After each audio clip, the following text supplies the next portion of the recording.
brother, he never did like fishing or hunting or anything. It's just baseball from the time I can remember. And he'd study them baseball books in his room hour after hour. And we was playing baseball all the time. You know, everybody expected him about every time he got up to hit a home run or get a base hit. I can't ever remember him striking out very much, you know.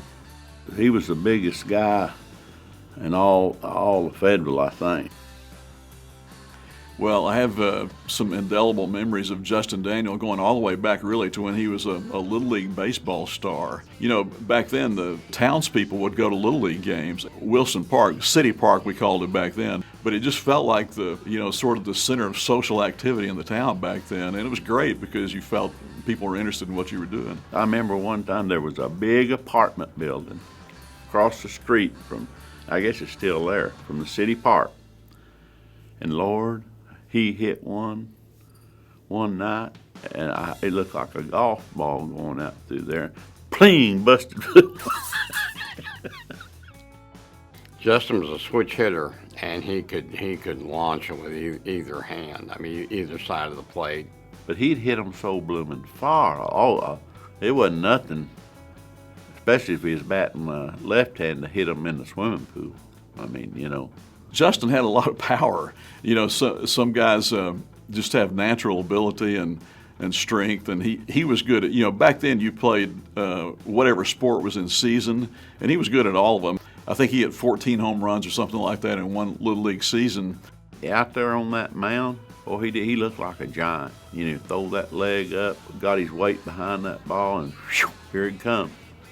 He had a slider before the slider was even called a slider.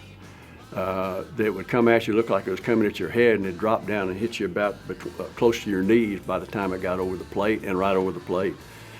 Last years of Little League and Babe Ruth, you know, there was a guy named James Rimmel was the catcher. Well, my brother could throw so hard he busted his hand, broke his in his hand, and so they put in Wayne Greenwood, same thing. And we didn't have a catcher, and this happened about in the second inning, so the coach said, "Is anybody here can catch him?"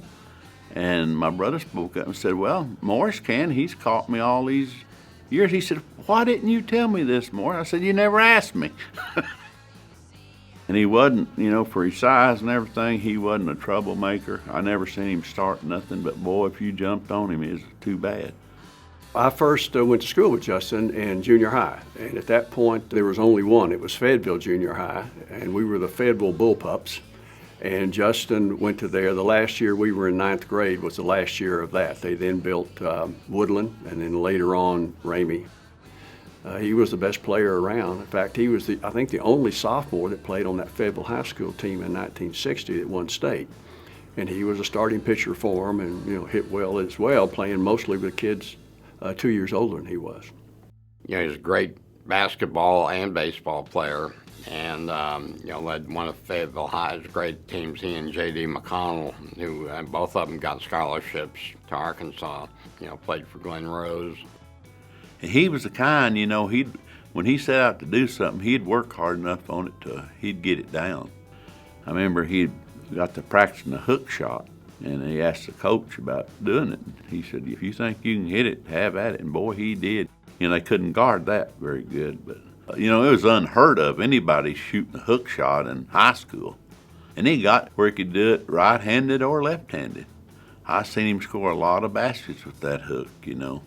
He had a full scholarship to the University of Arkansas, a double scholarship for basketball and baseball. And he went 2 years.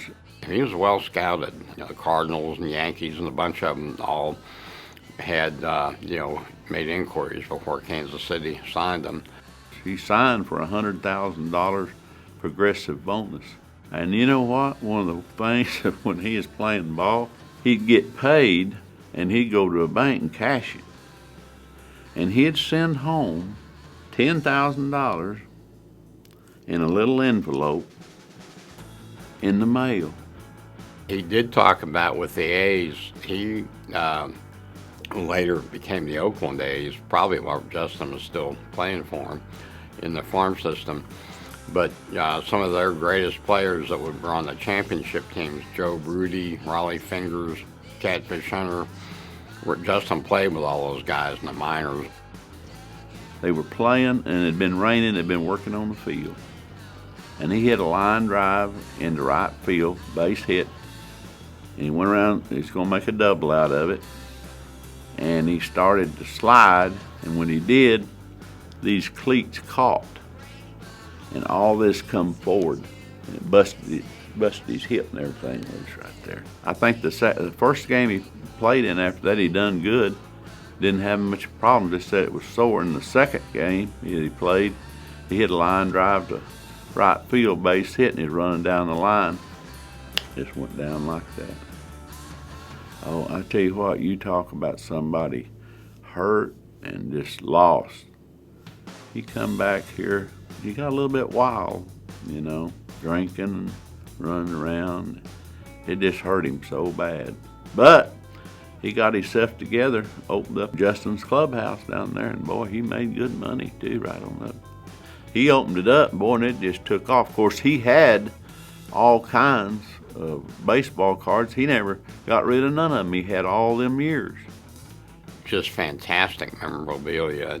Justin, he was up on all that. He knew all the, the trends in the baseball card and basketball card business, and that was a real going concern, during his lifetime, and he made a living at it. He was just a regular guy who happened to be born with a lot of athletic ability and just loved to play. It's interesting, if we're lucky in life, we have things that make an indelible impression on us. And then if we're really lucky, we make he, in this case, Justin, would make an indelible impression on other people. And he did, to the point that people still talk about his athletic prowess.